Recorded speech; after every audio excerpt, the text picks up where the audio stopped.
വടക്കൻ ഗാസ ഗവർണറേറ്റിൽ ആരോഗ്യ സേവനങ്ങൾ നൽകുന്ന അവസാന ആശുപത്രിയും ഉടൻ ഒഴിപ്പിക്കാൻ ഇസ്രയേൽ സൈന്യം ഉത്തരവിട്ടതിനെ തുടർന്ന് പ്രവർത്തനരഹിതമാണെന്ന് ആശുപത്രി ഡയറക്ടർ പറഞ്ഞു. 2 ആഴ്ചത്തെ ഉപരോധത്തിന് ശേഷം ജബാലിയയിലെ അൽ അബ്ദ ആശുപത്രിയിൽ നിന്നും രോഗികളെ ഒഴിപ്പിച്ചതായും ഇപ്പോൾ വടക്കൻ മേഖലയിൽ ഒരു ആരോഗ്യ കേന്ദ്രവും പ്രവർത്തിക്കുന്നില്ലെന്നും ഡോക്ടർ മുഹമ്മദ് സൽഹ പറഞ്ഞു.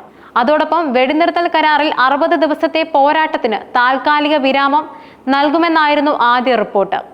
എന്നാൽ ആദ്യ ആഴ്ചയിൽ തന്നെ ഹമാസ് 28 ബന്ദികളെ ജീവനോടെയും മരിച്ചവരായും മോചിപ്പിച്ചിരുന്നു.